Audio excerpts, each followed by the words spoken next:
What's up guys, it's Drac, and this is a modular powerhouse. It is the Hammerhead by WorX, and while it arrived in this configuration, there's a lot more than meets the eye here. But before we start talking about the litany of different kit parts and kit bashing that goes into making this something really unique in its overall kind of modularity, let's talk about this specific form factor, because I think that this is the most sci-fi, futuristic, kind of almost looks like something that would have come out of Bungie Studios. So it's using an angled talon, but you load the angled talon backwards. Yes, that's right. It goes back through this this thumb port here, and it's there. Now we've got it caught. This is the mag release inside here. So you would come in like that to release it, and the ability to load angled talons, regular talons, backwards, forwards, etc. is part of what makes the different receivers on this so modular and unique. Now it's also got a stock, which is kind of funky, kind of cool. It's a very small stock, but it's got good curvature to it. It's not bad. The barrel is undermounted here. It's actually got quite a bit of barrel. The barrel goes from here to here. So it's definitely a bullpup in that the action is firmly behind the trigger. In order to facilitate that style of loading and mechanism, it's using something that should be very familiar to hobbyists at this point, in that it's kind of like a Lynx style esque sort of pusher system. This gets seen in the Gecko. This gets seen in a lot of the Chinese knockoffs of both of those various platforms, but the barrel behind action kind of pusher system with the very little extra behind the magazine to make that happen. This has a little bit more, of course, because it wants to do this now. The entire blaster is held together with a series of pads,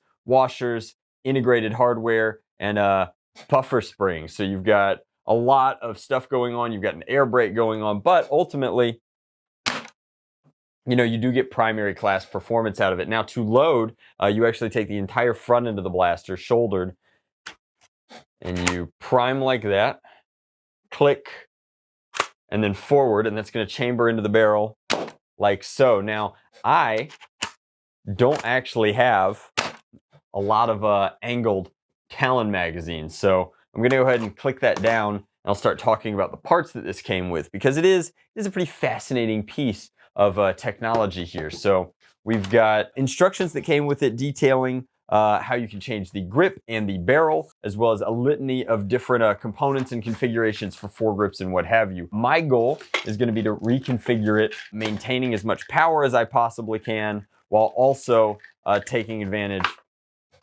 of the ability to use a straight talon magazine. So similar thing, this is another grip. This one actually has holes ported into it, and there's been a lot of attention to detail there. The grip plates lets you get these really multicolored parts and components without going completely nuts in support removal and such like that. This is going to be your regular talon receiver. I think that this is a far more comfortable, still a little large, but kind of has to be large to accommodate a full-sized magazine, and this one appears to take angled talons, but this time angling front ways instead of back ways. So you can take it from something kind of sci-fi, like I said, and turn it into something certainly far more traditional in terms of its ergo. So by replacing your magwell and your trigger assembly into one thing, you could do away with this entirely, but we are going to do something along this line in an attempt to get it firing traditional talons. Nevertheless, I wanted to show you the sci-fi kind of reverse mag, everything is angled kind of tech here.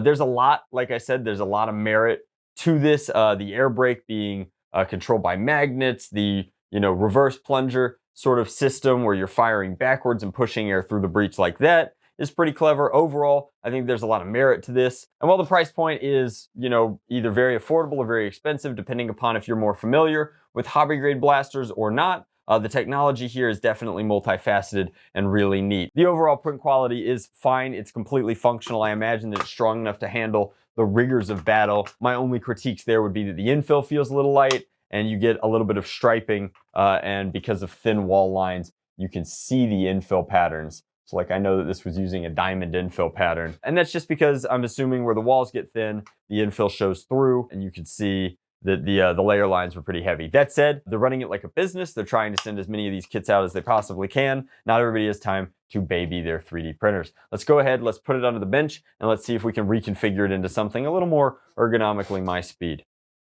All right, so if this looks a little silly, our Hammerhead has been fully reconfigured. I noticed got this really slick Drac serial number 1 on our model. That's pretty cool. I went ahead and I threw a foregrip on it to truly turn it into the pump action powerhouse pistol it was always meant to be. So I've reconfigured it for traditional talons. In doing so, it just looks kind of goofy, but kind of cool. I think that in a world where we're constantly, seems like a race to make our blasters as, you know, tactical as possible, something that just looks super goofy is definitely, it's very toy-esque, it's very honest, it's a lot of fun. So let's flip this on, see what our crony readings are. We are, of course, using the target darts, the diamond darts, the chili darts, whatever you want to call them, the pro darts, so to speak, but by a different color scheme. So let's take our veritable hand cannon, put on our best Vash the Stampede impression, and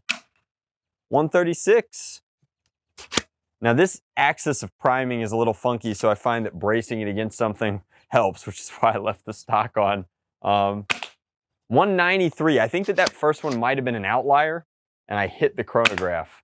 199, this thing slaps. 188. 201. 178. 189. 191. This thing is pretty cool, so pretty snappy. Obviously, the power system doesn't change. You can adjust your barrel setup however you like, but beyond that, it's going to be pretty consistent in its performance, no matter which grip and magazine configuration, whether that's grip and mag or something else. So we have about half a talon left. Let's go ahead and reel this in just a bit. This was set for about a 250 FPS blaster test a bit ago. Hope you guys are enjoying my box target. It's a little funky, a little different, but we'll see if we can dial it in. There are options for optics, and there's a very thin iron sight down along there, but we're just gonna kind of wing it. See if we can get our hammerhead down. Shouldering it in this configuration is a little silly, so.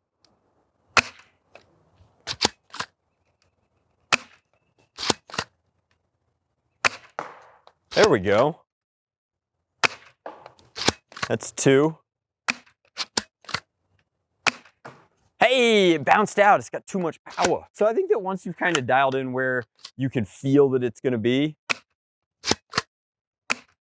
you're in pretty good fighting fit shape, which means that I think this one gets the competitive seal of approval. In addition to just being aesthetically very interesting, very dynamic, I really dig how he did his AFG with multiple panels to create that color dichotomy throughout it, and he's using like serious real hardware throughout as well. So it would be very difficult to break beyond the 3D prints. You could always print another shell and reconfigure it that way. But overall, I am stoked. I think that the Hammerhead is a really cool project. It shows modular design. It shows that your power system can be independent of virtually all else in terms of your ergonomics, and a really great example and implementation of that. There's dozens of different configurations on this blaster I could implement and I could show you. It took us about 2 minutes to swap from one iteration into another, and only after putting it together did we realize that this looked a little funky, but I definitely wanted to be able to use regular talons for the firing segments. So let me know what you think of this. Again, there will be full links down in the description box below. If for nothing else, I highly recommend checking it out